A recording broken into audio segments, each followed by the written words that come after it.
Ladies and gentlemen, may I have your attention, please? The presentation is about to begin. Honorable Mr. Yudi Dharma Laksana, Dean of Ushuluddin Faculty, distinguished guests, speakers, and participants, ladies and gentlemen. Good morning. Assalamualaikum warahmatullahi wabarakatuh. Alhamdulillah, alhamdulillahilladzi anzala as-sakinata fi qulubil mu'minin liyazdadu imanan ma'a imanihim. Asyhadu an la ilaha illallah wa asyhadu anna Muhammadan abduhu wa rasuluh alladzi la nabiyya ba'dah. I am Rifki Rosyad. I'm honored to be a moderator in this conference. First of all, I want to welcome you all to the second day of the conference. In this occasion, we would like to have two presentations. First from Prof. Rachmah Ida, PhD, and the second from Taufik Rahman, PhD. The two speakers will talk about the role of media in shifting paradigm of religious authority. Before the presentation begins, allow me to introduce briefly the two presenters. First, from Rachmah Ida, PhD. She teaches at the School of Political and Social Sciences, Universitas Airlangga, Surabaya.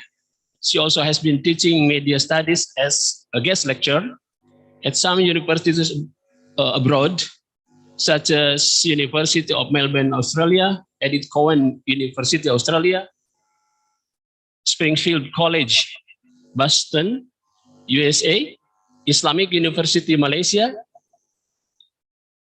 She is also external examiner for the PhD dissertation for students from Australian universities. Her educational background, she graduated from Universitas Airlangga, Surabaya on Communication Studies. She received her master's degree on Media Studies from Edith Cowan University, Western Australia, and PhD degree on Media Studies from Curtin University Technology, Western Australia. She has done a lot of research on publication related to media studies and communication. The second presentation will be delivered by Mr. Taufik Rahman, PhD, from Universitas Muhammadiyah Yogyakarta. He is lecturer at the University Muhammadiyah Malang. He is also a Vice Rector Academic and Cooperation of Universitas Aisyah Yogyakarta, and he was Dean of the Faculty of Economic, Social Sciences and Humanities at the Universitas Aisyah Yogyakarta. He graduated from Faculty of Social Political Sciences, Gajah Mada University, Yogyakarta, in Mass Communication. And then he earned his MA degree in Communication Management at the University of Technology, Sydney, Australia.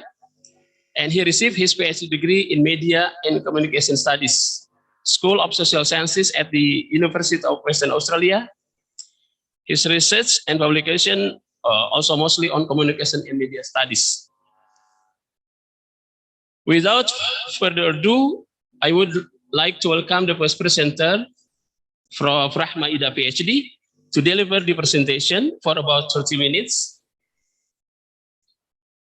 All right, Ms. Rachmah, the floor is yours. Thank you very much. Bismillahirrahmanirrahim. Assalamualaikum warahmatullahi wabarakatuh. First of all, I would like to say my gratitude to Ibu Irma Riani and all the organizing committee of this conference for inviting me to join this such great academic events in Bandung. But since we still suffering with COVID, so we meet into our virtual reality like these times. And then secondly, I would like to congratulate to all the organizing committee of this conference for organizing these very challenging events. And then I saw the papers, and then yesterday I also participate in the several talks, and then I saw that it was very interesting to listen to all the scholars and academics who presented the papers yesterday. So thank you very much. And then, yes, well, today I would like to talk more on the internet, social media, and the religions. So please allow me to share my screen to the audience. Yep. Okay, so yes, today I would like to talk about the digital Islam. So the religious authorities, the texts, and the audiences in digital platforms. I would like to look at on the global situations, and then I will focusing in the situations on Indonesia as today. So we know that religions and the media, we move further into the 21st century religions, and media seems to be more connected. And then so we cannot separate it between religions and media in today our society, because media has been mediated such religious belief, and then the teachings, and also the da'wah, and then so forth on our media. So it is increasingly clear that understands religions in the 21st century, we must also understand the media. So the ways the religions now are being remade through the interactions of the modern media. The boundaries between reality and representations, thus, as the consequence of the use of media, has been expressed by Baudrillard, as we know, that mass media has had a profoundly defined the words into what he called as hyperreality, a form of discourse of the media forms in a key element of postmodern world perceived. And then so we will see later on how these Baudrillard assumptions on the use of the social media and the redefined words of our own in Indonesia is very clearly represented. So the use of digital platforms is actually not a new forms today. So nowadays people are turning to the internet for advice, yeah, and answer about the important religious questions. So when we have questions about religious things, about our faith, about the belief, about the truth even of our religions, so we just get into our internet, we Googling it, we try to browse which content suit to our interests, yeah. And then we like ignore, or we like to negate other content that is not sweet to us. And that's very important for us, that the use of internet is actually very significant, yeah, sometimes in order to see how the traditional models of religious authority so far has been changed or has been transformed into the technology itself. So we do not ask directly to our imams, or directly to our kiais, or directly to our ustads, but we turn our hands into the gadgets. That is very easy for us to ask. So let's say when we ask about the Sharia, or we ask about the let's say the Shirah of Rasulullah, and then we just directly go to the Googles, and we find which one is sweet to our values about religions. So if we see that the content is a good for us, and is, you know, just like legitimate what we have done so far, or to legitimate our values, And then we choose that, we follow them. Even we have become the loyal audience of that website or of that persons. But then we forget that the degree of literacy of the religions of the peoples in our society is completely different. Yeah. So the social media platforms like Facebook, Instagrams, blogs, and then WhatsApp text, streaming media like YouTube's are beginning to transform the religious leaders and groups interacts and enhance their sense of community, the sense of the adherence of the Islams, of the followers of the Islams. And we also see that the emergence of the digital platforms has redefined the way the religious information, especially Islamic texts, is communicated and translated. And the religions is practiced among adherents to the various social media platforms. We see how people doing posts, how people try to share the links, and how people try to interpret and try to push up their interests while they also try to make the social media post as the ideological content of their interest. So digital platforms are no doubt redefining how religious informations, in this case is Islamic text, is disseminated, as well as how members have interpreted and then influenced the practice of their religions. So in this digital world, religious leaders, religious groups, organizations, they embrace the digital platforms in order to reach, engage, and connect with its audience in new ways. So bringing religion outside the convents, outside the masjid or the church or the temple and so forth, and into the hands and pockets of the audience or the followers. So we see that the transformations is actually not new. So I recognize the works of Gary Bunt. Gary Bunt is, I think, is the pioneer of the e-Muslims, i-Muslims or electronic Muslims.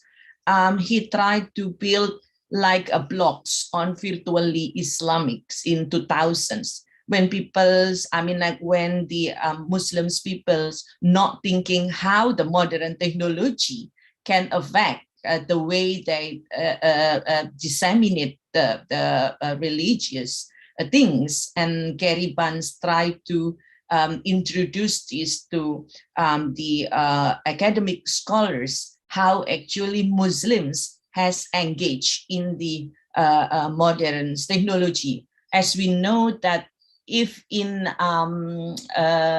Catholics Roma, in Italy, we see that so many websites contains religions, teachings, and so forth, has flourished in that country since 1995.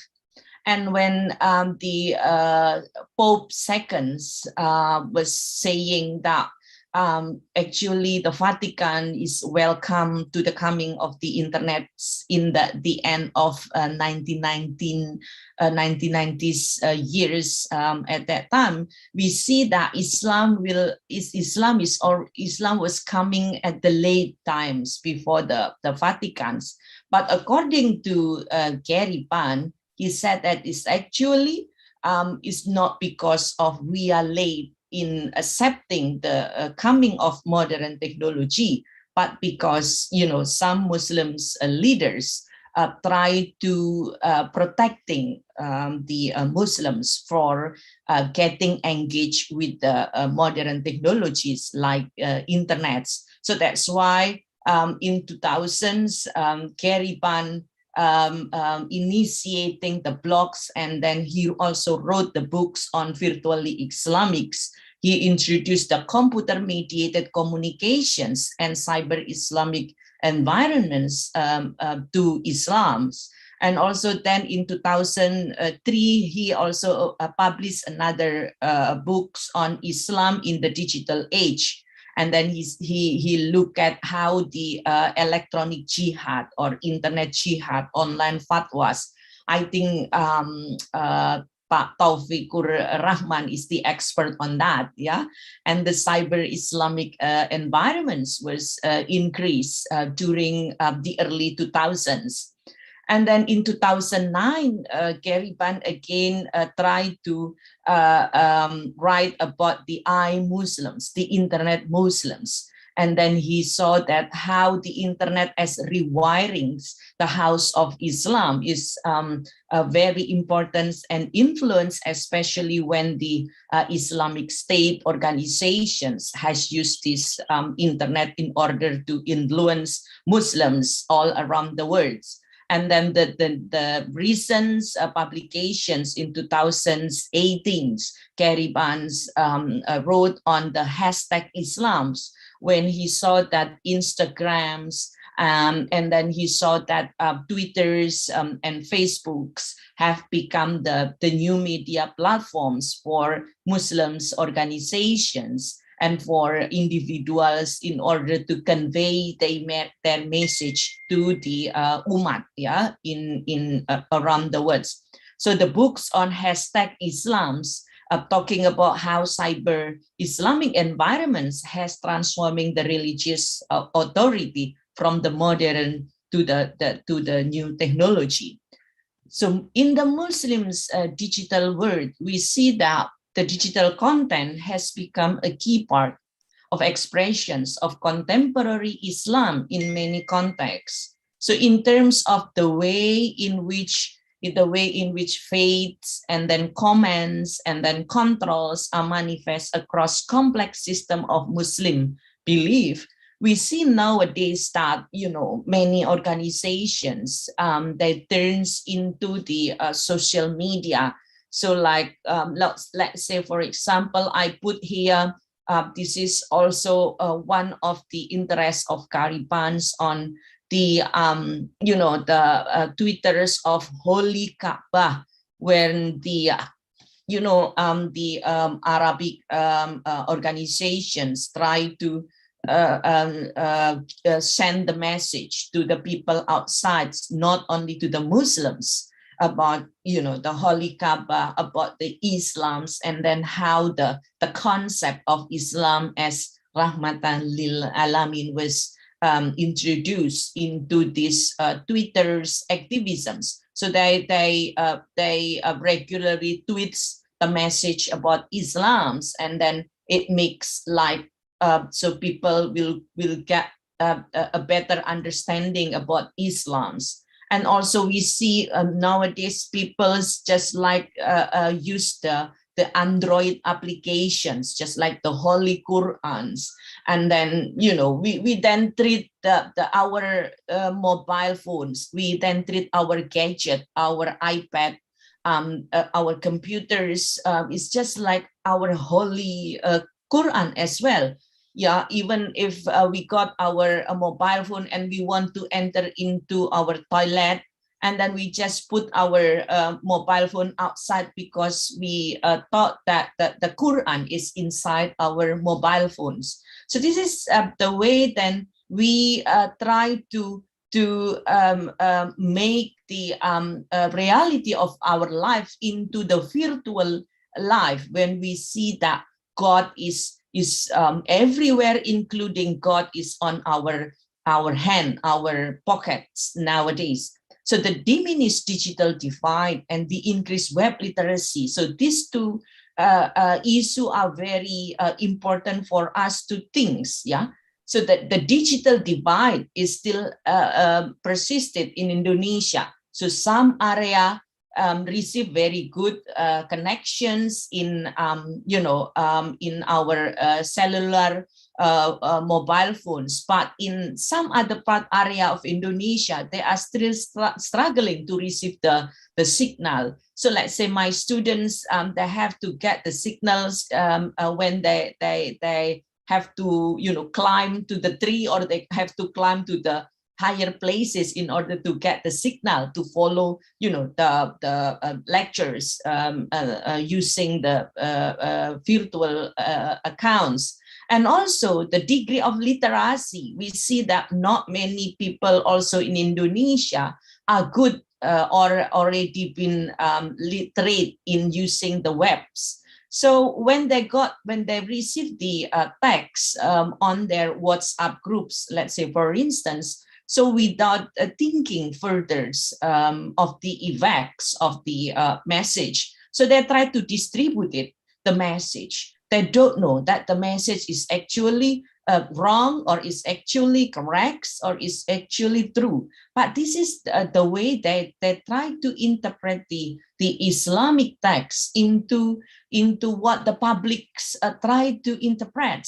So that the practice of religions is not nowadays is not a matter of individuals. So what is the how the individual try to connect with Allah, for instance. But nowadays religion is practiced through the connections of the people to the networks. So how the network thinkings about Islam's influence or affected how the individuals thinking about Islam. So this is very dangerous.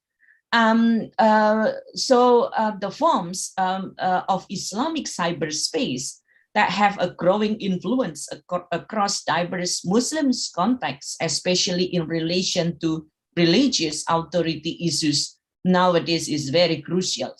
So, however, there are still major gaps in information literacy and training in number of contexts, especially where education is at a premium and online services are restricted or unavailable to all. Yeah, nowadays we have a huge controls. So let's say just recently, someone just like to try to scam our presentations, our conference, and someone's try to disrupt the conference. So this is the control outside is very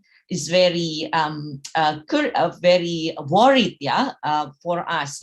If we say something bad about religions or about our leaders nowadays in Indonesia, is you will get ruins. Otherwise your Facebook will be hacked, your Instagram will be banned by the particular peoples. So we have then to be carefully in such a public sphere when we are talking about our religions, especially Islam, and when we are talking about our leaders, political leaders.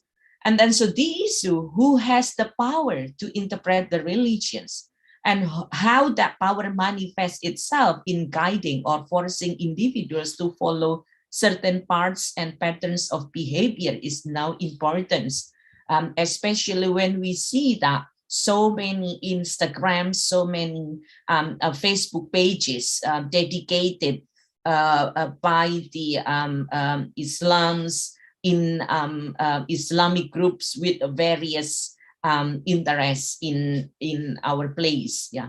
And then we are not looking at the creating Islam online, and the public spheres. So there are three persons, there are three academicians, three scholars that I would like to refer today. First of all is Roland Barthes, as we see that he has analyzing the structuring of image and science. As we know that we are living surrounded by images, surrounded by signs, to convey a specific meaning within societies and cultures, and is very influential in these digital worlds. So we try to look at more visual, so because visual giving more meaning to us than the saying of the people. The explicit and implicit meaning of symbols within religious context has relevance online. So specific codes of etiquettes and symbolic applications are embedded within the digital context. I will show later the examples, on our social media, how the social media has defined the truth of Islam, how the social media define the values of Islam, So with so many religions texts, visuals, and streaming, then people or Muslims have been exposed and accepted various knowledge and interpretations of the Islamic texts. As such, various Muslim clerics, let's say like the Kiai, the Ustads, the Ustaza, the even the celebrities, even the celebrities, what we call also the hijrah celebrities and so forth, interpretations that try to the Muslims clerics interpretations, or we call using Barthes a word as knowers, are be used to establish practice of implementation of the text by their followers, knowledge and truths. For structuralism perspective, like Saussure's, Levi-Strauss, and so forth, the language is actually very important. Yeah, the language. So the symbols, the signs, and the language is very important. How we interpret and how we see the words outside.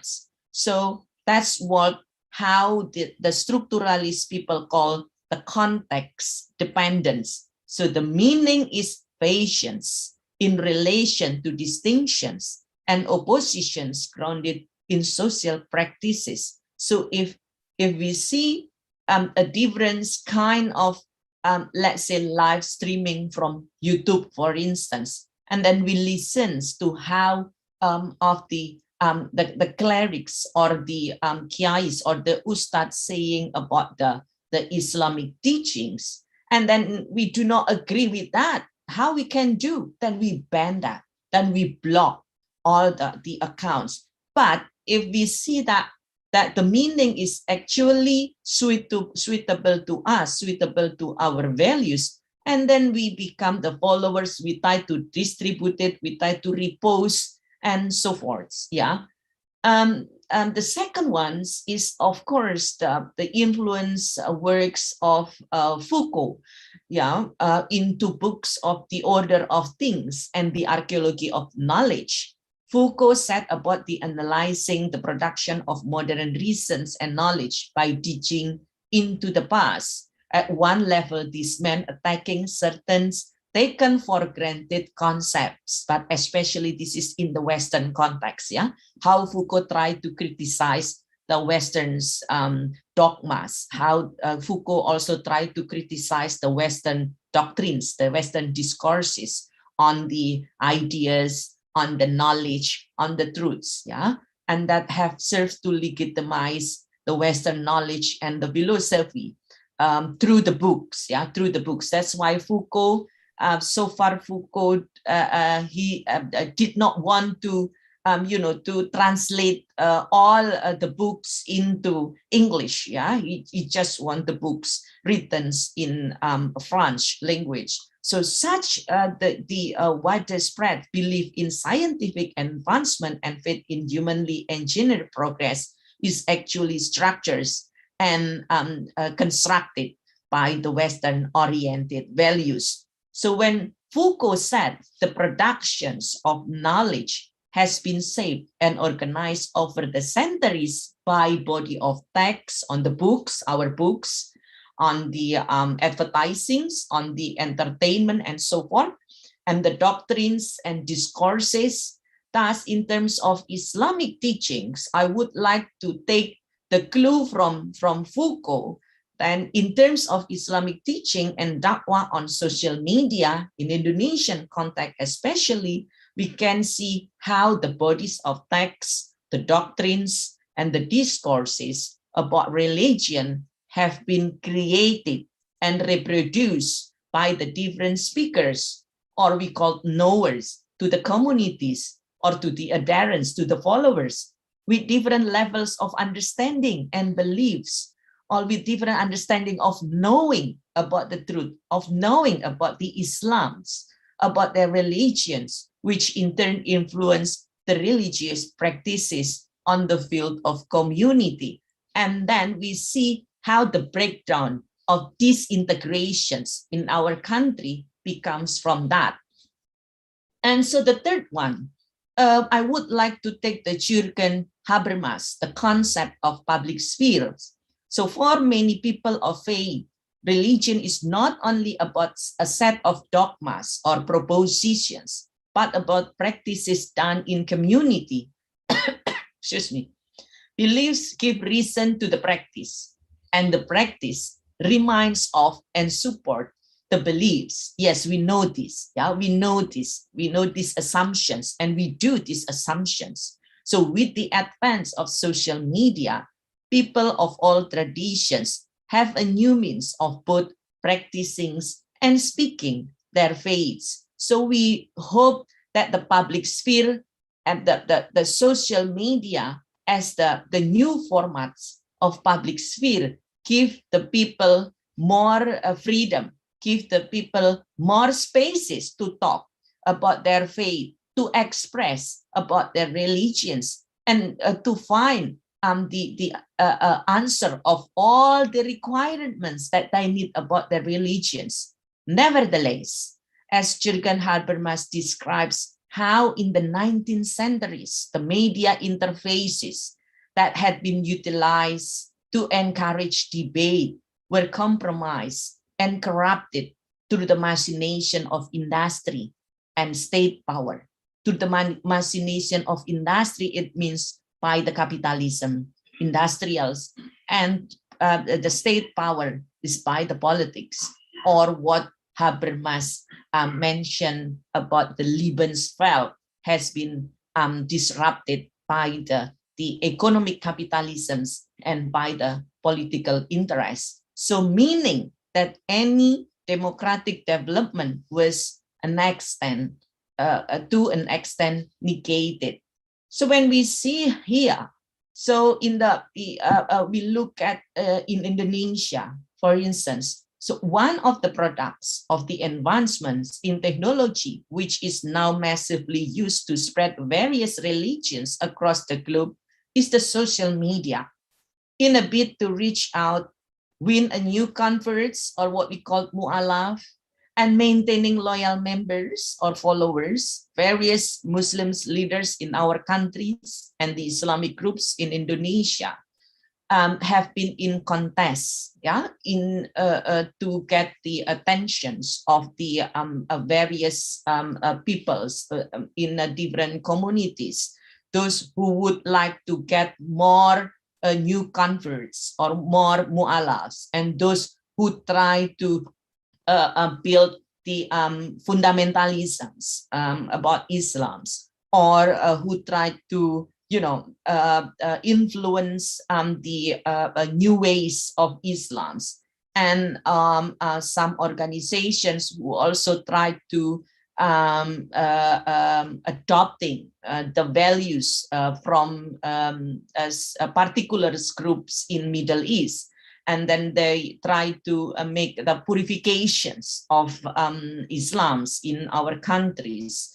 We see that, and then so how predominantly the social media activisms done in Java, in urbans, in the city, and by the middle classes, by the middle classes, and have been harnessing the enormous potential of the social media to spread their religious messages. So in the recent decade, Islamic cleric of priests and the celebrities of all kinds have been migrating to new media platforms and the virtual communities.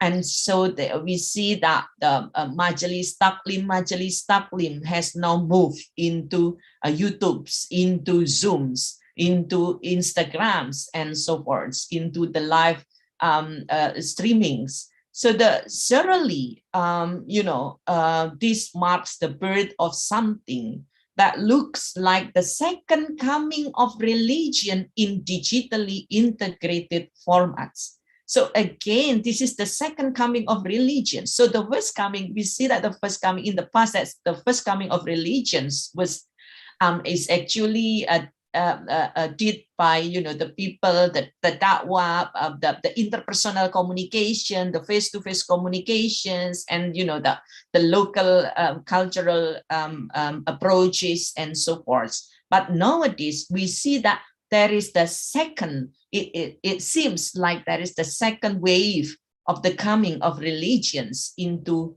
our daily life through the digitally integrated format. So the truth is that the faith-related pages and posts are now incontestably an important piece of the majority of social media sites. Yeah.